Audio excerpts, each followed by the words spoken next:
So, the story that I wanted to share with you guys today is called Listening with My Heart by Gabi Garcia.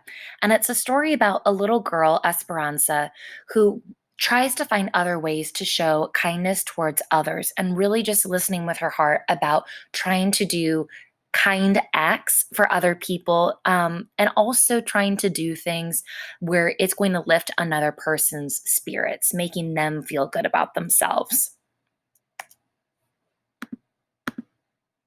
Esperanza's tummy fluttered as she practiced her lines on the porch. Today was the class play. Waiting for Mama to walk with her to school, she paced back and forth, where she spotted a heart shaped rock. Esperanza picked it up and showed it to Mama as soon as she walked out. I see you found a little treasure, said Mama. She rubbed its rough surface and felt a twinkle of joy. Maybe it's a sign. For what? Asked Mama. Esperanza thought about the class play later that afternoon and wondered what it would be like in the spotlight. So, like right in front of everyone. I'm thinking about times where I've had to stand up in front of other people and either sing a song or say lines or read aloud a report. And sometimes that can be really scary. To put my heart into everything I do, she answered. And so let's see what that means by putting her heart into everything she does. At that moment, they heard scratching and a soft cry. Esperanza peeked under the stairs and spotted a kitty shaking and shivering. No Mama in sight. She scooped the kitten onto her lap and cuddled her. She's all alone. I think she's hungry. Esperanza reached for her lunch bag, pinched off a piece of chicken, and offered it to the kitty, who gobbled it up. Mama, I think the rock is a reminder to spread kindness and love.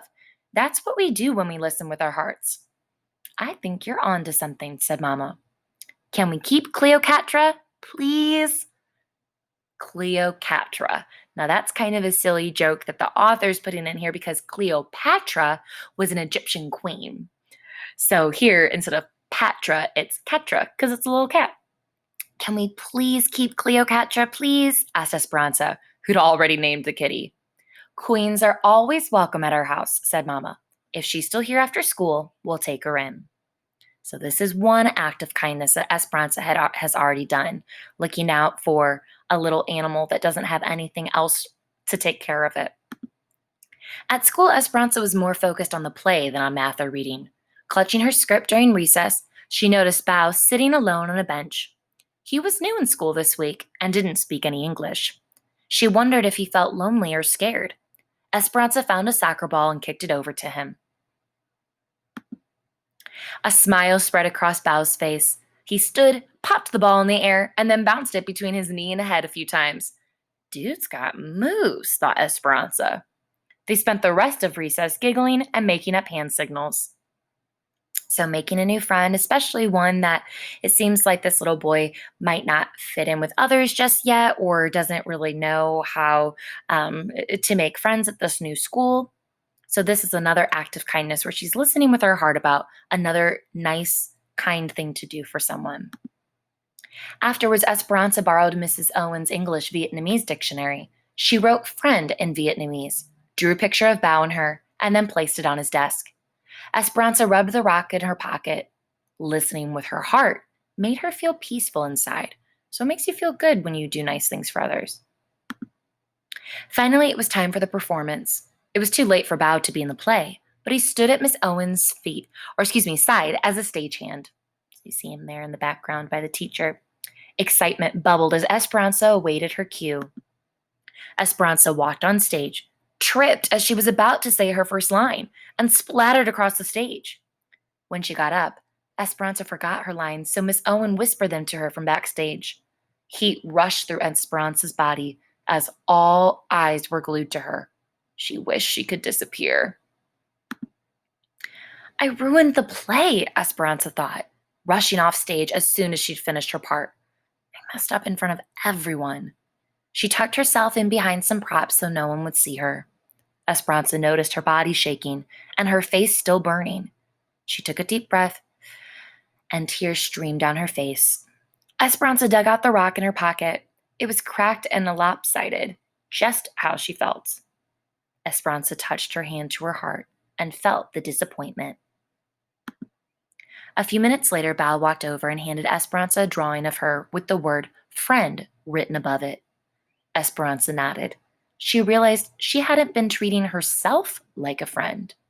So you've got to treat yourself with respect and love too, not just other people. It's important to take care of yourself as well and to love yourself. Esperanza realized this wasn't the first time she'd been unkind to herself. At the soccer game last weekend, she'd missed the ball that swished by her head, and they lost the game. Nice work, a player from that team yelled as the others laughed. So that wasn't meant genuinely, like she meant it. That was said sarcastically. Esperanza thought she had, or excuse me, Esperanza thought she had let her team down and was the worst soccer player in the world. Thinking those thoughts had made her feel worse. At the curtain call, Esperanza reminded herself she hadn't ruined the play. She had had an accident, and accidents happen to everyone. Listening with her heart wasn't just about spreading kindness and love to others. It was about giving it to herself too. I can be a friend to myself, thought Esperanza. When Esperanza got home, she decided to do some of her favorite things. She zipped down the hill on her bike, then spent the afternoon painting at the kitchen table. She also got the hug she needed from Mama, and some cuddles from Cleopatra. So here, at the end of our story, not only did Esperanza do some kind things for others, but she learned that she also needed to be kind to herself. And listening with your heart means that some days do stink. And right now, I know that some days during the summer, they haven't been the best because we've had to do things like social distancing so that we can all be safe and healthy. And it's not everything that we want right now. And so sometimes we will get a little upset. And so when this happens or we're feeling stressed or upset, we can pause and take a few deep breaths and practice listening with our hearts. And so, first, you want to name what that feeling is. And whenever you feel, it's okay, whether it's sad or upset or annoyed. And listen to your body and notice the sensations you are having. Are you feeling your shoulders all scrunched up? Are you feeling yourself breathing really hard? And pay attention to your self talk. So, what is your mind saying? Are you being supportive and understanding? Are you being mean or rude to yourself, like you should have done this? And are you being a friend to yourself? When we treat ourselves with the same kindness and understanding we give to someone we care about, we're practicing self compassion. We're caring for ourselves, which is super important. Being the friend I need. This is another thing that you can do when you're feeling stressed or just need a moment of quiet and peacefulness. Wrap your arms around yourself and give yourself a gentle hug. Take a few deep breaths. When I feel sadness, may I treat myself like the friend I need. May I show love and kindness to myself. When I feel anger, may I treat myself like the friend I need. May I show love and kindness to myself. When I feel, and think of another feeling that you might experience when it's difficult for you to love yourself or feel that self-compassion. May I treat myself like the friend I need, and may I show love and kindness to myself. So, sometime this week, think about the things that you're saying to yourself. Are you supporting yourself? Let's say you're doing piano practice and you miss playing a note incorrectly. That's okay. It's all about just taking that time to remind yourself you're trying your best and that everything will be okay.